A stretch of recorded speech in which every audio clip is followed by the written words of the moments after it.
What you doing, readers? I'm the AC, and I wrote a few more books all by the same author, Matthew Sills, and they're kind of short, so I'm going to talk about what I like about them, because that's what I do. This isn't really a review, but more a discussion about the things I like to whoever watches. And it's great. I was reading these while I was still on my trip, so, I had to take a little notes just so I remembered what I had to say when I got back and could make a video, but reading stuff on the Kindle app, I realized, is actually really great, especially when you can find more stuff to read by authors you like. And I'm going to start with the first thing I read by him. It's called Space Smuggler. It's a little novella. And it's about this guy named Grayson. He's kind of like plastic surgeon, identity changer, I don't know. But this also takes place in space, in a whole big wide space, I guess, but also seems like it could be the more realistic version of space of what I think. Now, I'm not a huge fan of like space stuff. I have watched some shows I really enjoyed, like Cowboy Bebop, I love.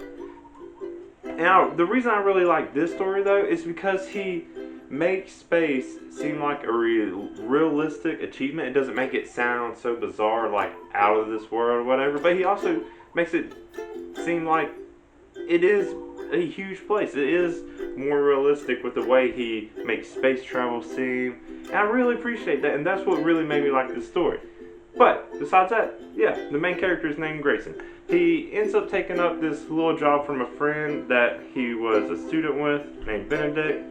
He gives him a case. Inside the case is what he thinks to be like some kind of AI, and the whole thing of this story is him trying to deliver this case, but then stuff happens. He's being hunted, and maybe this AI unit, who is named Alice, is trying to figure out if it's more than just an AI. And then you get backstory, like another part of these two group in school was Sarah, and this seems to affect him more into the story, especially once he starts realizing what Alice is.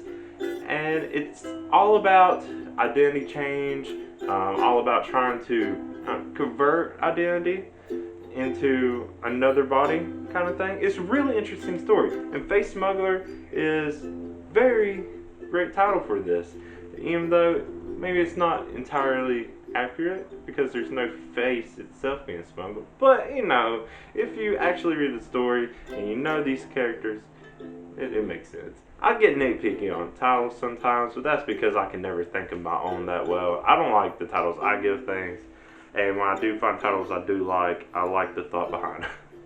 The other weird thing though, and this isn't a complaint, but why is Alice such a common name used? It's more just a curious question I always have when I see, because I read a lot of stuff, I watch a lot of stuff where Alice is a common name. But yeah, that's the gist of Face Smuggler. Now, I'm going to go on to another thing of his. It's a short story called Chairwolf. And it's about this couple, Amanda, who's an architect, Tim, who's a lawyer. They're moving into this house in Fairview, and there's a realtor named Neil.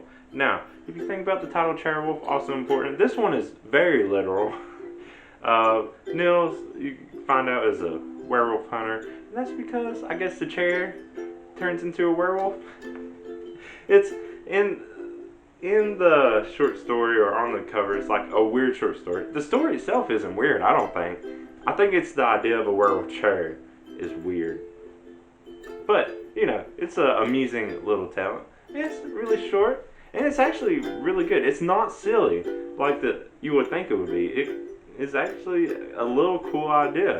And even though it's only a little taste of the story, it's amusing. But, yeah, short, sweet, to the point. I write a lot of short stories, so I like reading others. Now, I'm going to move on to his next one. This one is actually the first book of a series he's written, Last of the Freyr. Now, this one's more serious, I guess. This one was really interesting. One, I'm going to just talk about the names in this first of all, because I love his naming. Because I don't know where these names come from. I didn't look them up.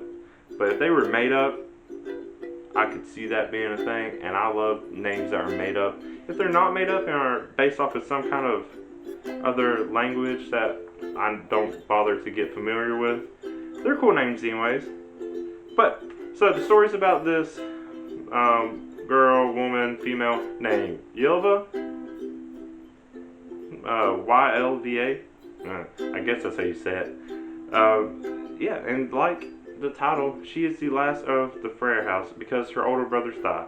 And she's supposed to have some kind of gift from the gods to see if someone's destined for greatness, which seems kind of like, I don't know, a little judgy. But it's an interesting thing. And she uses this a lot, whether she helps her or not, but it also kind of causes trouble, and it seems like a gift that could also be a curse. And I think, by the way this story goes, it could be a curse, because she has a childhood friend that she's very fond of. His name is Perrin, P-E-R-R-I-N. And, you know, he kind of desires him, and, you know, she wants to be with him, but she's also kind of getting pressure to get married to someone else. But then once she gets betrothed to a guy, he also gets betrothed to another woman. And, you know, this is when she really starts getting her feelings and really starts to question everything. But the person she gets married to, Elgion, right? I don't know, E-L-G-I-O-N. He seems like a great guy, actually. I really liked his character. Like, he doesn't seem too amazing, and she doesn't see the destined for greatness like she has seen in other people. He seemed like a cool guy. She could have probably had a happy life with him. She just wanted more. So maybe it comes down to greed, maybe it comes down to fate. I don't know, we'll have to see. But I'll say, this story of this first book seemed to start a little slow. And this is not a complaint at all. I love slow pacing. If you watch my other videos, I talk about it a lot. I like development. And this is a shortish kind of first book. It's not huge, but it gives a good start to a series. And it's short enough so the slow pacing fits so it can develop into the story more. Now I'm just looking for book 2. Looking forward to that. Seeing where it goes. Because the way book 1 leaves off, did not expect that. I'm not going to ruin it for you if you haven't read it yet. But it's a satisfying way to end a book. But it's also like, oh, okay. You just have to read it and find out.